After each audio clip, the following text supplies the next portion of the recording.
Hello everyone, मैं मनवीर और आप देख रहे हैं life I study at home. कैसे हैं आप सब? उम्मीद करता हूँ आप अच्छे होंगे। तो जनरल साइंस में आपकी फिजिक्स चल रही है और फिजिक्स में हम अवतल दर्पण पढ़ रहे थे।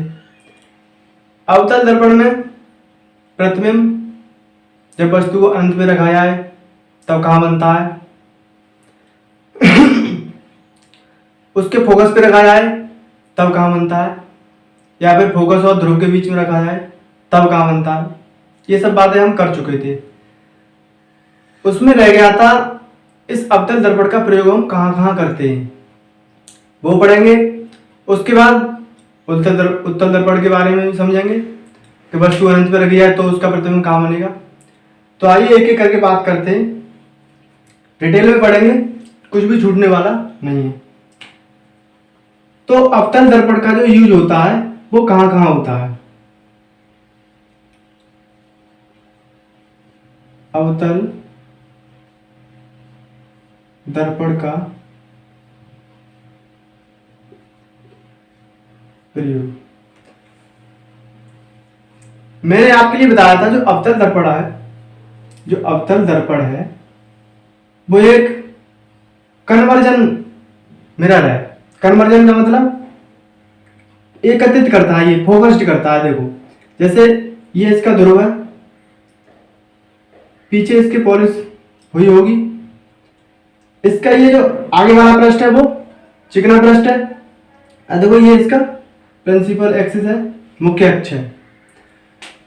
अगर आप इस पे इस अक्ष के समांतर किरणें आपतित करेंगे, इस अक्ष के समांतर किरणें आप आपतित करेंगे तो ये सारी किरणें कहां पे फोकस्ड होंगी, इसके फोकस पे। ये इसका फोकस है, यहां पे, यहां एकत्रित हो जाएंगे।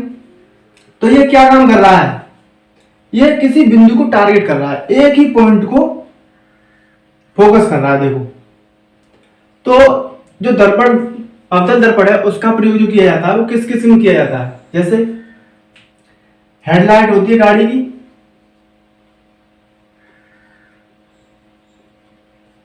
अब हेडलाइट गाड़ी की होती है तो हमें प्रकाश को एक सामने की तरफ फोकस्ड किया जाता है, केवल सामने सामने का ही दिखाई दे। ऐसा तो नहीं है कि प्रकाश पूरा फैल जाएगा तो उतना अच्छा नहीं दिखाई देगा। तो गाड़ी की जो हेडलाइट होती है उनमें अवतल दर्पण का प्रयोग करते हैं। आपने देखा होगा saving mirror, saving mirror, saving mirror, saving mirror जो होता है उसमें भी अवतल दर्पण का प्रयोग होता है। क्यों होता है? क्योंकि जब वो सेविंग करता है तो उसे देखने की जरूरत होती है ज्यादा, तो जिससे कि पूरा साफ से दिखाई दे। देखो अवतल दर्पण से जितने भी प्रतिबिंब बने थे वो जैसे अनंत पे हो या कहीं पे हो, तो जैसे एक कंडीशन मैंने बताई थी, जब फोकस और ध्रुव के बीच में वस्तु रखी थी तब उसका जो प्रतिबिंब बन रहा था, कहां पे बन रहा था, ऐसे, और ये इसका वक्रता केंद्र है। यहां से जब हमने ऐसे इस पे किरण डाली थी तो ये पीछे जाके एक्सटेंड की तो ये मिलती हुई प्रतीत हो रही थी। यहाँ पे जो प्रतिबिंब बन रहा था वो वस्तु से बड़ा बन रहा था। तो देखो कहीं कहीं इसका जो प्रतिबिंब होता है वो बड़ा बनता है। तो जब सेविंग रंग में आप प्रयोग करेंगे तो प्रतिबिंब बड़ा बनेगा और एक केंद्रित बनेगा। तो सेविंग रंग में करते हैं। और जो डेंटिस्ट होते हैं, डेंटिस्ट जानते होंगे, दांतों के जो विशेषज्ञ होते हैं, दांतों के लोग विशेषज्ञ जो होते हैं वो भी इसका प्रयोग करते हैं। और टॉर्च होती है, टॉर्च में भी किसका प्रयोग होता है, अवतल दर्पण का प्रयोग होता है। और आपने देखा होगा जब आप छोटी क्लास में पढ़ते थे तब एक मिरर आता था, उस पर जब सूर्य की किरणें, सूर्य के जब लाइट में करते उसे, तो देखो ये प्रकाश को एक जगह एकत्रित कर देता और कागज को जला देता था। ये आपने प्रयोग करके देखा होगा पहले। तो उसमें भी ये कौन सा दर्पण था, अवतल दर्पण था। इसके बहुत सारे यूज है। यहां तक बात समझ में आ गई। अब बात करेंगे उत्तल दर्पण द्वारा प्रतिबिंब का निर्माण। ये बात क्लियर हुई होगी। इसे हटाते हैं।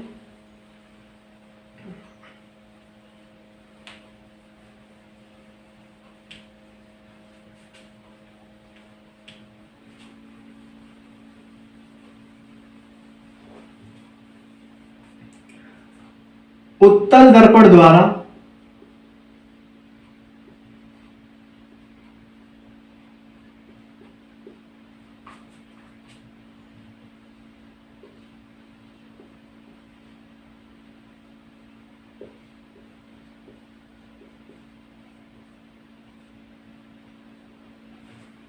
उत्तल दर्पण द्वारा प्रतिबिंब का निर्माण।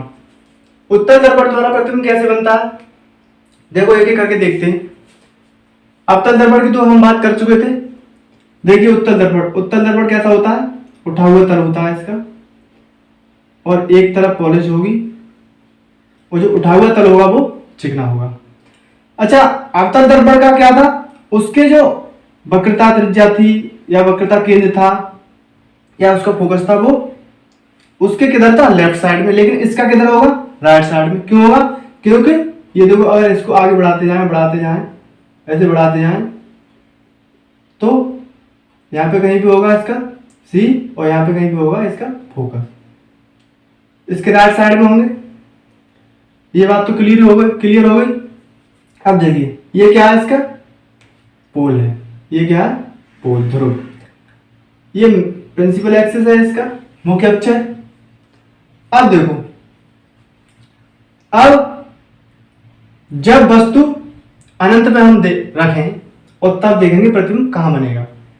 तो एक कंडीशन में, पहली कंडीशन में रखेंगे जब वस्तु अनंत पर हो। जब वस्तु अनंत पर हो, जब वस्तु अनंत पर होगी तो आप मुझे बताइए अनंत का मतलब बहुत दूर होगी। जब बहुत दूर कोई वस्तु होगी तो उससे जो किरणें आती हुई प्रतीत होंगी हमको, कैसी होंगी, एक तरह से समांतर। उससे जो किरणें आएंगी वो कैसे आएंगी, समांतर। अनंत का मतलब बहुत दूर रखी होगी, यहां से बहुत कई करोड़ों किलोमीटर रखी होगी। तो अनंत में रखी होगी वस्तु, तो मान लो उससे जो किरणें आई होंगी ऐसे आई होंगी, ये समांतर किरण आई। समांतर किरण आई, समांतर किरण ये इसको डाइवर्ट कर देगा, विचलित हो जाएगी ये ऐसे। मान लो कोई एक और किरण आई होगी ऐसे ही, ये होगी विचलित। तो आप देख रहे हैं, हमें ऐसा लग रहा है कि ये जो किरणें हैं अगर इनको आगे बढ़ाएं ऐसे ही, तो मालूम पड़ रही है कि इसके फोकस से होके गुजरी है। क्या मालूम पड़ रहा है कि ये जो किरणें आई थी, आपतित हुई थी, ऐसा ही तो मालूम पड़ रहा है कि ये यहां से इधर के लिए गई हैं। तो ये वास्तव में काट रही है या इनका आभास हो रहा है हमें, वास्तव में तो काट नहीं रही है। देखो वास्तव में क्या ये किरणें दोनों ऐसे, ये दोनों जा रही हैं ऐसे, ये इधर जा रही है और ये इधर जा रही है। और देखो इनका मुंह फैल रहा है, तो क्या ये कहीं पे मिलेंगी। तो इनको जब हमने पीछे के लिए बढ़ाया तो ये मालूम पड़ रहा है यहाँ पे काट रही थी। तो जब वस्तु अनंत पर होगी उत्तल दर्पण में, तो प्रतिबिंब के बारे में आप क्या क्या बता सकते हैं। किरणें वास्तव में तो मिल नहीं रही हैं, हमें प्रतीत हो रहा है कि मिल रही हैं। तो जो इमेज बनने वाली है वो कैसी बनेगी, वर्चुअल। कैसी बनेगी, वर्चुअल। कैसी, आभासी। इमेज कैसी बनेगी, आभासी। पहला पॉइंट। और मैंने आपको बताया था कि जो आभासी इमेज होगी, जो आभासी प्रतिबिंब होगा वो हमेशा कैसा बनेगा, सीधा। बताया था मैंने, इस लास्ट वाले अक्षर से बताया था कि जो आभासी प्रतिबिंब होता है वो हमेशा कैसा बनता है, सीधा बनता है। तो ये कैसा होगा, सीधा। बात ये तो क्लियर हो गई, यहां तक आप समझ गए होंगे। दूसरी बात, आभासी और सीधा हो गया। दूसरी बात क्या है, इमेज का जो साइज है कैसा है, बड़ा है अनंत में वस्तु रखी होगी, छोटा है। तो देखो यहाँ पे कैसा बन रहा है, बहुत छोटा बन रहा है। कैसा बन रहा है, छोटा। तो हाईली डिमिनिश्ड, बहुत छोटा। प्रतिबिंब जो बन रहा है वो कैसा बन रहा है, बहुत छोटा। यहां तक क्लियर हुआ, ठीक है। अब बात करते हैं प्रतिबिंब की जो स्थिति है, जो पोजीशन है। तीसरे नंबर पे बात करेंगे, पोजीशन कहां पे है। प्रतिबिंब की जो स्थिति है वो दर्पण के किस साइड है, राइट साइड है। तो जो प्रतिबिंब बनेगा वो कहां बनेगा, दर्पण के पीछे, और कहां पे, फोकस पर। कहां पे बनेगा, फोकस पर, दर्पण के पीछे। यहां तक बात क्लियर हुई। वर्चुअल बनेगा, क्यों बनेगा, क्योंकि किरणें वास्तविक में नहीं मिल रही है, वो आभासी मिल रही है, तो आभासी प्रतिबिंब होगा। आभासी प्रतिबिंब हमेशा कैसा होता है, सीधा, बहुत छोटा बन रहा है देखो, और कहां पे बन रहा है, फोकस पे। कब, जब वस्तु अनंत पर रखी हो। इतनी बात क्लियर हो गई। अब बात करते हैं कि अनंत और ध्रुव के बीच में हम कहीं पर भी वस्तु को रख लें तब प्रतिबिंब की स्थिति क्या होगी। अब तक दर्पण में क्या था, वक्रता केंद्र और अनंत के बीच में रखी तब उसकी पोजीशन अलग थी।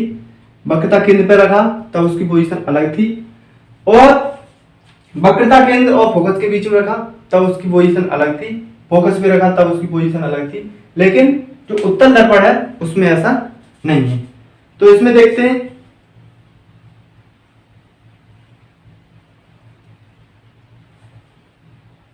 इसमें देखते हैं जब वस्तु अनंत और ध्रुव के बीच में कहीं पे भी रखी हो तब देखो इमेज कैसी बनती है। देखें,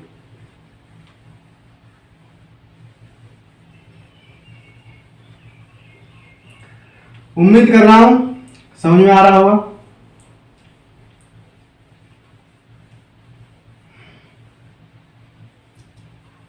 फिर भी अगर आपका कोई डाउट है तो आप कमेंट बॉक्स में लिख दीजिए, प्रयास करूंगा मैं नेक्स्ट वीडियो में उसका जवाब दे पाऊं। देखिए, अब वस्तु कहां पर रखेंगे, ये क्या है, उत्तल दर्पण, उठा हुआ तल है इसका, इधर पॉलिश होगी, ये इसका ध्रुव है, पोल, कहीं इसका फोकस होगा, और ये है सी पॉइंट यानी वक्रता केंद्र। सीधी स्ट्रेट लाइन खींचेंगे, ये हो गया इसका मुख्य अक्ष। क्या होगा, ये मुख्य अक्ष। अब देखो, अब वस्तु कहां पर रखेंगे हम, दूसरी कंडीशन में, अनंत और जब वस्तु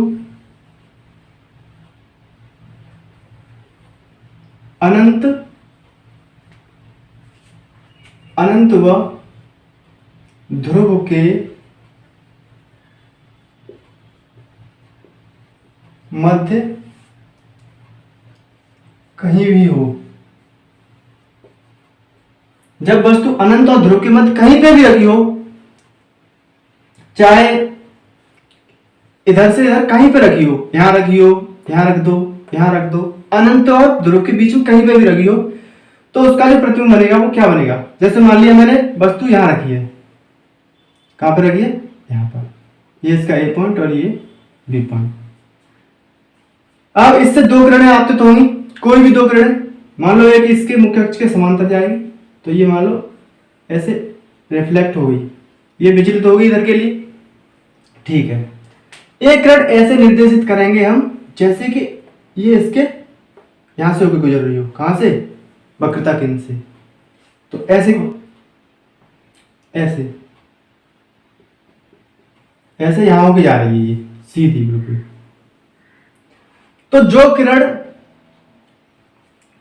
वक्रता केंद्र से होकर जाती है वो वापस चली जाती है उसी पथ पे, तो ये ऐसे रिफ्लेक्ट हो गई होगी। यहां से जब हमने कोई किरण इधर निर्देशित की, आपतित की, कहां से होकर जा रही है, वक्रता केंद्र की तरफ, तो वो किरण पीछे उसी पथ पे तो वापस हो जाती है, लेकिन यहां से ही हो जाएगी वापस। क्यों हो जाएगी, क्योंकि ये रूल है, कि वक्रता केंद्र से होकर और कोई किरण आपतित होती है तो वो उसी पथ पे वापस हो जाती है, लेकिन ये यहाँ से वापस हो जाएगी। हमें मालूम क्या पड़ रहा है कि ये यहाँ तक गई होगी। तो ये दोनों किरण देखो, इसको आगे बढ़ाते हैं, कहीं काट रही है, मान लो यहाँ काट रही है, तो जो वस्तु होगी, वस्तु का जो प्रतिबिंब होगा वो यहाँ बनेगा जहाँ काटेंगे वहीं, लेकिन वास्तव में नहीं काट रही है, वास्तव में नहीं काट रही है। कैसी काट रही है?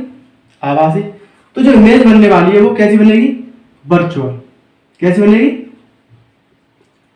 वर्चुअल यानी आभासी। आभासी इमेज बनेगी। आभासी इमेज हमेशा कैसी होती है? सीधी होती है। साइज कैसा है इसका? साइज है देखो, ये इतनी बड़ी थी और ये छोटा साइज है। ये भी सीधा है और ये देखो ये भी सीधा बना है, प्रतिबिंब तो सीधा बनता है। अब देखो इसकी जो पोजीशन है, स्थिति कहां पे है? जो प्रतिबिंब बन रहा है वो कहां बन रहा है? दर्पण के पीछे ही तो बन रहा है, दर्पण के पीछे। इधर पॉलिश हुई है और इधर इसका चिकना पृष्ठ है, उसके पीछे ही तो बन रहा है। तो देखो दर्पण के पीछे प्रतिबिंब जो बन रहा है वो कहां बन रहा है? दर्पण के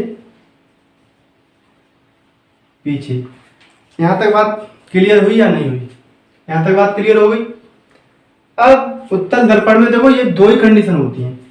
जब हमने बोल दिया एक बार अनंत पे रखी तब उसके फोकस पे बन रहा था प्रतिबिंब।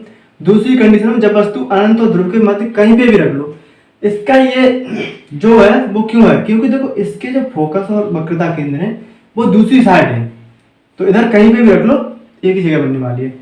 तो इतना तो क्लियर है कि उत्तल दर्पण के द्वारा जो इमेज बनती है वो आभासी बनेगी हमेशा। कैसी बनेगी? आभासी। और आभासी इमेज हमेशा कैसी होती है? सीधी होती है। लेकिन अवतल दर्पण में क्या बना था? इमेज आभासी भी बनी थी और वास्तविक भी बनी थी। अब बात करते हैं, यहां तक बात क्लियर हुई। उत्तल दर्पण का प्रयोग कहां कहां होता है? इस उत्तल दर्पण का हम प्रयोग कहां कहां करते हैं? देखो जैसा आप करते हैं,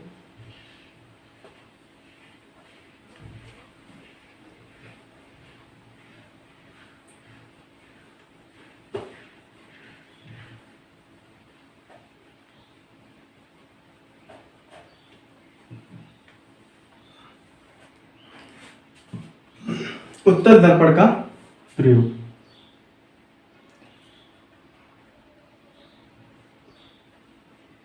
उत्तल दर्पण का उपयोग कहां कहां करते हैं? उत्तल दर्पण का उपयोग कहां कहां करते हैं? देखो आपने गाड़ी में जो पीछे का देखने के लिए मिरर लगा हुआ होता है, उसमें दर्पण लगा हुआ होता है, वो तो देखा ही होगा। एक ये लगा हुआ होता है पीछे देखने के लिए, उसमें जो दर्पण होता है वो कौन सा होता है? उत्तल ही होता है। अब देखो उत्तल का ही प्रयोग क्यों करते हैं?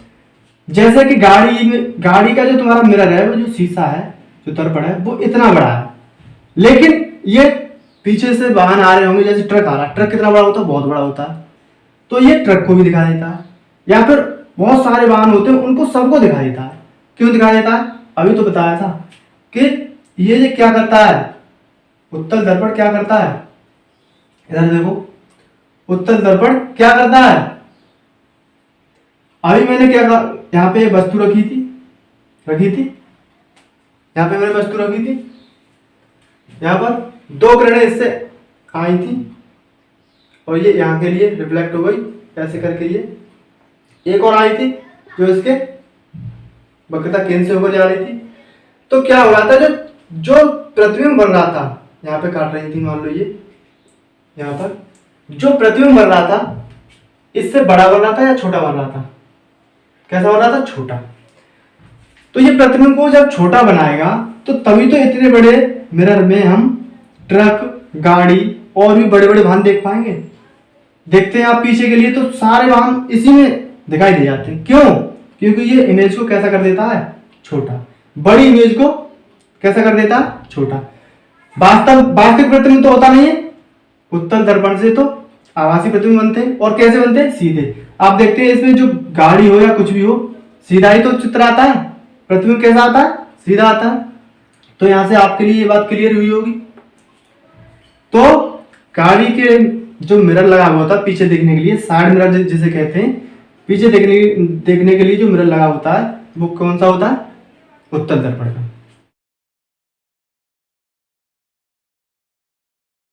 यहां तक बात क्लियर हुआ? ठीक है, आगे बात करते हैं। उत्तल दर्पण का उपयोग हो गया, अवतल दर्पण के उपयोग हो गए, इनसे बनने वाले प्रतिबिंब, सारी बात होगी।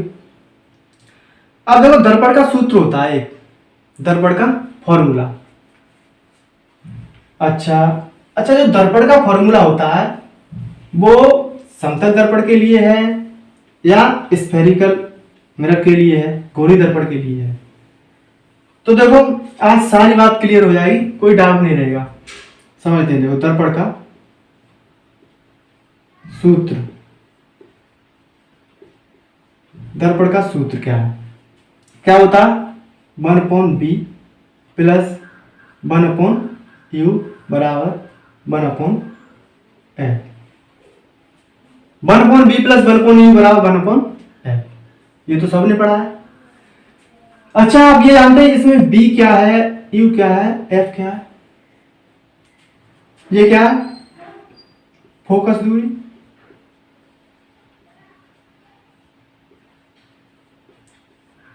f क्या है यहां पर, फोकस दूरी। v क्या है, b, और u क्या है b क्या है, देखो b क्या है, जैसे ये बना लिया मैंने अवतल दर्पण, अवतल दर्पण बना लिया। ये मुख्य अक्ष है, इसका ये पोल है और ये फोकस होगा, और ये क्या है, इसका वक्रता केंद्र। अब देखो मान लो यहां पे वस्तु रखी हुई है, ये वस्तु यहां पे रखी हुई है, कहां पे, वक्रता केंद्र और अनंत के बीच। तो इससे कोई दो किरणें निकालेंगे हम, तो जो मुख्य अक्ष की समांतर होती है वो कहां से हो जाती है, फोकस से होके, ठीक है। और एक किरण और निकालते हैं, मान लो हमने एक किरण और निकाली इसके फोकस से होके, तो जो फोकस से होके आती है वो मुख्य अक्ष के कहां हो जाती है, समांतर हो जाती है, ठीक है। तो मान लो यहां पे बना ये प्रतिबिंब, कहां पे बना, यहां पे। अब देखो जो v है, b यानी प्रतिबिंब, जो v है वो ध्रुव से, यह ध्रुव से प्रतिबिंब की दूरी, यानी यहां से लेके यहां तक की दूरी, ये क्या है, b। तो b क्या होता है, ध्रुव से प्रतिबिंब की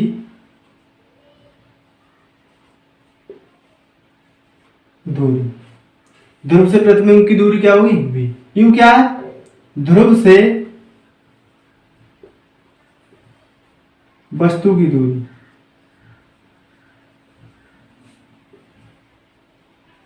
वस्तु की दूरी। ये बात समझ गए आप, यहाँ पे इसमें कंफ्यूजन है। v क्या है, ध्रुव से प्रतिबिंब की दूरी, जहां पे इमेज बनेगी ध्रुव से वहां तक की दूरी। इमेज मान लो यहां बन रही है, कहां पे बन रही है, यहां पर।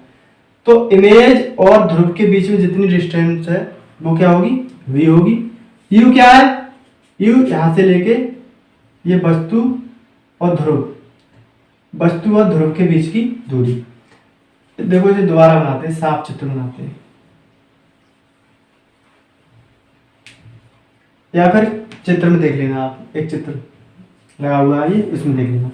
देखो v ध्रुव से प्रतिबिंब की दूरी और u ध्रुव से वस्तु की दूरी। अच्छा, ये कैसे याद करें कि कभी हमारा उल्टा हो जाएगा, वस्तु की दूरी है या प्रतिबिंब की दूरी है, b है या u है। तो इसके लिए थोड़ा बता दूं, जैसे ध्रुव से प्रतिबिंब की दूरी, तो यहाँ पे प्रतिबिंब v ध्रुव से, दोनों है तो ध्रुव से ही दूरी कहां से काउंट करेंगे, ध्रुव से ही करनी है। तो ध्रुव से तो दोनों में है, तो प्रतिबिंब को b से, प्रतिबिंब b आ गया, ये तो हो गया प्रतिबिंब b। ध्रुव से वस्तु किसकी मात्रा लग रही है, छोटे u की, तो मान लो इसे u मान लेते हैं। तो ध्रुव से वस्तु की दूरी, तो ध्रुव से जो वस्तु की दूरी होगी उसे u, और ध्रुव की प्रतिबिंब से दूरी या प्रतिबिंब की ध्रुव से दूरी क्या होगी v। यहां तक बात क्लियर हुई। अब मुझे ये बताइए, ये तो आपको मालूम पड़ गया, ठीक है, पता कर लेंगे कि ये प्रतिबिंब की दूरी दी है या वस्तु की दूरी दी है। यहां तक तो बात आपके समझ में आ गई होगी। अब एक बात समझिए, आप एक बात समझिए, जैसे एक बात समझाता हूं मैं आपको। जैसे ये दर्पण है अवतल और ये दर्पण है उत्तल, ये इसका प्रिंसिपल एक्सिस है। दोनों दर्पण बना दिए मैंने और यहां पर आप बैठ गए, यहां पर आप बैठ गए और क्वेश्चन आ जाए कि b बराबर 10 सेंटीमीटर, मान लो प्रतिबिंब इधर बन रहा है 10 सेंटीमीटर, यहां से यहां तक की दूरी कितनी है 10 सेंटीमीटर, और एक प्रतिबिंब मान लो इधर बन रहा है, उसकी दूरी कितनी है 10।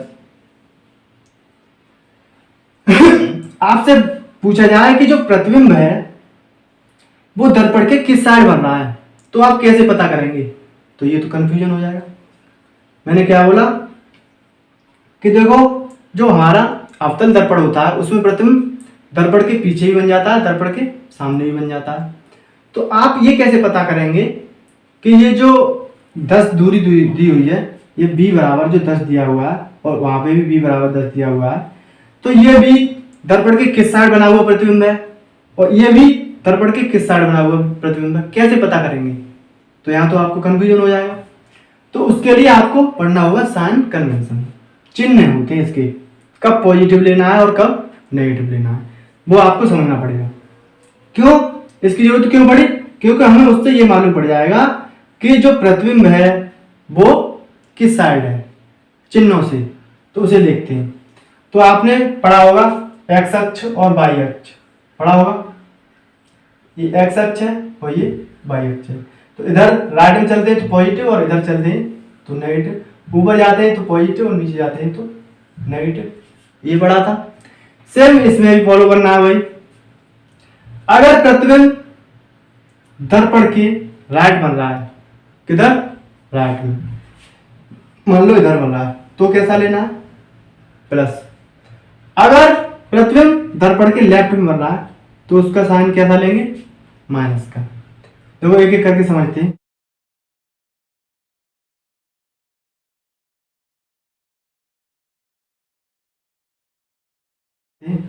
इसे हटा देते हैं।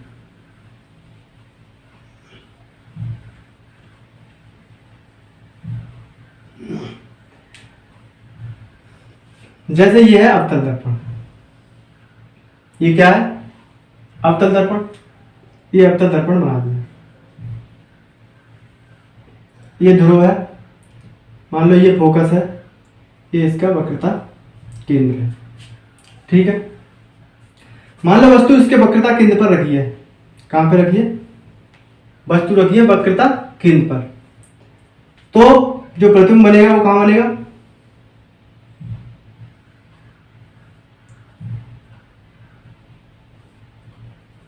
प्रतिबिंब कहां बनेगा, यहीं पे बनता है, बराबर साइज का बनता है, ये थोड़ा टेढ़ा हो गया। प्रतिबिंब कहां बनता है, जब वस्तु अवतल दर्पण के वक्रता केंद्र पर रखी हो तो जो प्रतिबिंब बनता है वो वक्रता केंद्र पे ही बनता है और उल्टा बनता है। तो यहां से हमें क्या पता करना है कि हमें ये पता करना है कि इसमें जो इमेज जो बनी है वो दर्पण के लेफ्ट बनी है या राइट बनी है, तो चिन्ह जो आएगा वो माइनस आएगा या प्लस आएगा। तो आप बताइए दर्पण की किस साइड बनी है, लेफ्ट साइड, तो प्रतिबिंब v किस में लेंगे माइनस में, प्रतिबिंब मान किस में लेंगे माइनस में, और वस्तु किधर है u का मान क्या लेंगे, u का मान भी नेगेटिव लेंगे, क्योंकि ये भी किधर है लेफ्ट में ही तो है। अच्छा एक और चित्र देखते हैं, जैसे अवतल का ही है, मान लो ये फोकस है, ये केंद्र है, मान लो वस्तु फोकस और ध्रुव के बीच में रखी हमने, वस्तु कहां रखी फोकस और ध्रुव के बीच में, तो इससे ये किरण जाएगी और ये डाइवर्ट होकर कहां को निकलेगी, यहाँ होके, और एक किरण यहाँ से ऐसे डालते हैं, तो मान लो ये किरण ऐसे गई, तो मान लो ये पीछे यहाँ पे मिल रही होंगी कहीं पे, तो जो प्रतिबिंब बनेगा वो कैसा बनेगा, आभासी बनेगा। तो इस कंडीशन में जो प्रतिबिंब का मान होगा वो क्या होगा, इसमें बी कैसा होगा, कैसा होगा, जो प्रतिबिंब बन रहा है वो दर्पण के किस साइड बन रहा है, किस साइड बन रहा है, राइट में। तो राइट में हम किसका साइन लेंगे, प्लस का। यू का मान क्या होगा यहाँ, माइनस, क्यों, क्योंकि जो वस्तु है वो दर्पण के लेफ्ट में है। यहां तक बात क्लियर होगी। तो आप एक चीज देख रहे हैं कि देखो ये जो अवतल दर्पण है उसमें जो वस्तु होगी वो हमेशा लेफ्ट में ही रखी जाएगी, पीछे तो रख नहीं सकते वस्तु को। तो वस्तु जो होगी उसका तो मान माइनस में ही आना है, चाहे वस्तु अनंत पे हो, चाहे वक्रता केंद्र पे हो, चाहे फोकस पे हो, चाहे कहीं पे भी हो, जो वस्तु होगी उसका मान तो माइनस में ही आना। और जो प्रतिबिंब का मान होगा वो माइनस भी हो सकता है और देखो प्लस में भी हो सकता है। किसके लिए, अवतल दर्पण के लिए। बात करते हैं उत्तल दर्पण में। उत्तल दर्पण में क्या है, उत्तल दर्पण में भी देखते हैं। वीडियो अगर पसंद आ रही हो तो वीडियो को लाइक कर देंगे, लाइक में कंजूसी नहीं करेंगे, लाइक कर देंगे। देखिए उत्तल दर्पण, उत्तल दर्पण बना लिया, बन गया देखो उत्तल दर्पण। अभी तो बड़ा है उत्तल दर्पण। ये पोल है, ये मान लो ये फोकस है और ये इसका सेंटर ऑफ कर्वेचर, वक्रता केंद्र है। अभी वस्तु कहीं पे भी रख लो, एक कंडीशन में हमने अनंत पे रखी थी तब उसका जो प्रतिबिंब बन रहा था वो उसके फोकस पे बन रहा था। जैसे अगर अनंत पर रखेंगे तो उससे दो किरणें आएंगी, मान लो वो मुख्य अक्ष के समांतर आएंगी और ये विचलित हो जाएंगे, ऐसे विचलित होंगी, डाइवर्ट होंगी और ये कहाँ से एक्सटेंड मालूम कैसे पड़ रही है, जैसे कि यहाँ से गई है। तो प्रतिबिंब कहाँ बन रहा है, यहाँ पे। इस कंडीशन में वस्तु कहाँ रखी है, इसके लेफ्ट में, तो यू बराबर क्या होगा, माइनस होगा। और प्रतिबिंब कहाँ बन रहा है, उसके राइट में, तो प्रतिबिंब का मान क्या होगा, पॉजिटिव होगा। दूसरा केस क्या था, उसमें हमने वस्तु को कहाँ रखा था, अनंत और ध्रुव के बीच में, ये फोकस और ये केंद्र, अनंत और ध्रुव के बीच में रखा था। तब मान लो यहाँ पे बन रहा था इसका प्रतिबिंब, वो भी कैसा बन रहा था, आभासी। और मान लो ये इससे ऐसे ऐसे ऐसे गया और ये ऐसे, मान लो ये किरणें यहाँ पे काटी, यहाँ पे काटी, यहाँ पर ये जो किरण है दो किरण निकालते हैं, एक मुख्य अक्ष के समांतर, मुख्य अक्ष के समांतर वाली किरण डाइवर्ट हो गई और आगे जब इसको हमने बढ़ाया तो ये इसके फोकस से होकर जाती हुई प्रतीत हो रही है। दूसरी किरण ऐसी निर्देशित करेंगे जो कि इसके सेंटर से होकर मालूम पड़ेगा यहाँ से प्रतीत हुई है। तो ये दोनों किरणें यहाँ काट रही हैं। अब इस कंडीशन में वस्तु तो लेफ्ट में ही है, तो यू का मान क्या होगा, नेगेटिव ही होगा। और इमेज कहाँ आ रही है, दर्पण के राइट साइड में, तो इमेज का मान पॉजिटिव। तो इतना सब कुछ बताने के लिए मैंने क्या बताना चाह रहा हूँ आपके लिए, मैं एक बात बताना चाह रहा हूँ, जो यू का मान होगा, चाहे उत्तल दर्पण हो चाहे अवतल दर्पण हो, चाहे उत्तल दर्पण हो चाहे अवतल दर्पण हो, जो यू का मान होगा ध्रुव से वस्तु के बीच की जो दूरी होगी वो किस में लेंगे हम, माइनस में। क्यों, क्योंकि वस्तु को हमेशा उसके मिरर के सामने ही तो रखोगे, मिरर आपके सामने, आप उसके सामने रहोगे तो वो वस्तु हमेशा लेफ्ट में होगी, और लेफ्ट में होगी तो ये चिन्ह किसका आएगा, माइनस का ही आने वाला है। और अवतल दर्पण में जो प्रतिबिंब का मान होगा वो पॉजिटिव भी हो सकता है और नेगेटिव। लेकिन जो उत्तल दर्पण है, उत्तल दर्पण में आप देख रहे हैं इमेज कैसी बनती है, आभासी। आभासी इमेज हमेशा दर्पण के पीछे बनेगी, राइट में बनेगी, तो पॉजिटिव है। देखो यहाँ भी पॉजिटिव, यहाँ भी पॉजिटिव। इतनी बात क्लियर हुई, यहाँ तक आपकी समझ में आ गया, थम्स अप कर देंगे कमेंट में, यहाँ तक बात क्लियर होगी। आगे बात करते हैं। अब बात करेंगे फोकस दूरी की। फोकस दूरी जो होती है उसको पॉजिटिव ले या नेगेटिव ले। ध्रुव से वस्तु की दूरी और ध्रुव से प्रतिबिंब की दूरी प्लस ले या माइनस, इतना तो आप समझ के। बात करते हैं फोकस दूरी। अवतल लेंस के लिए, अवतल दर्पण के लिए और उत्तल दर्पण के लिए। अच्छा, कुछ छूट तो नहीं रहा, सब कुछ डिटेल में हो रहा, कुछ भी नहीं छूट सकता। इतना आप अगर पढ़ के जाएंगे तो कोई भी क्वेश्चन बाहर नहीं होगा आपका। देखो, फोकस दूरी जो होगी वो आपको याद करना है। अवतल के लिए माइनस में लेके चलनी है, अवतल दर्पण के लिए माइनस और उत्तल दर्पण के लिए प्लस, ये आपको याद कर लेना है। फोकस दूरी को लेंगे, उत्तल दर्पण होगा वहां पे पॉजिटिव लेंगे, अवतल दर्पण होगा वहां पे नेगेटिव लेंगे। ये लाइन आप लिख लीजिए, अवतल दर्पण के लिए फोकस दूरी नेगेटिव में, उत्तल दर्पण के लिए पॉजिटिव में। बात आती है समतल, ये तो गोली दर्पण थे। अगर समतल दर्पण की बात कही जाए, किसकी? समतल दर्पण की, उसके लिए फोकस दूरी प्लस होगी, माइनस होगी, या क्या होगी? तो देखो, इससे पहले मैंने जो बताया था आपके लिए एक लेक्चर में कि जो समतल दर्पण है हम क्या मानते हैं, जैसे ये पृथ्वी है, ये पृथ्वी है, ये क्या है? पृथ्वी है। अगर हम इसका कोई हिस्सा पार्ट काट लें ऐसे, और मान लो ये यहाँ पे रख दिया, तो उसमें से कोई पार्ट काट लेंगे तो आपको एक तरह से ऐसा ही तो दिखाई देगा, लेकिन इसकी जो त्रिज्या होगी बहुत ज्यादा होगी, इसकी जो त्रिज्या होगी वो बहुत ज्यादा होगी। तो एक तरह से ये हमें ऐसा मालूम पड़ेगा ये समतल है, लेकिन ये समतल नहीं है, ये भी एक किसी का पार्ट है ऐसे। तो इसकी जो फोकस दूरी होगी वो क्या होगी? इनफाइनाइट। कैसे होगी? जैसे ये है, इससे थोड़ी दूरी पर कोई वस्तु रखी है, मान लो ये, और यहां से यहां तक की दूरी है मान लो x। इसका जो प्रतिबिंब बन गया, तो समतल दर्पण में तो समान दूरी पे प्रतिबिंब बनता है, तो मान लो प्रतिबिंब बन गया इतनी ही दूरी पे, प्रतिबिंब बन गया इतनी दूरी पे। समतल दर्पण में आभासी प्रतिबिंब बनता है, तो ये भी दूरी क्या होगी? x।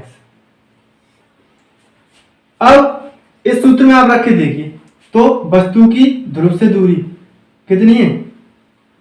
x, और वस्तु नहीं, यह प्रतिबिंब, प्रतिबिंब की दूरी कितनी है? ध्रुव से प्रतिबिंब दूरी x, और ध्रुव से वस्तु की दूरी भी x है, तो माइनस में लेंगे इसे, इधर वाला प्लस और इधर वाला माइनस। लेफ्ट में जो होगा वो माइनस, तो माइनस के 1/x होगा, यहां से 1/x।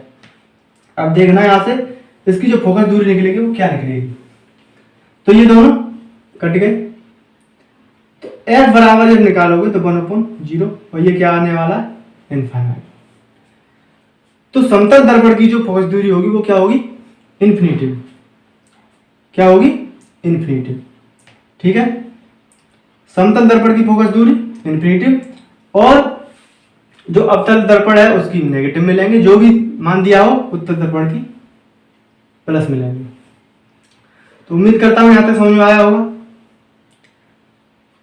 क्लियर हुआ यहां तक।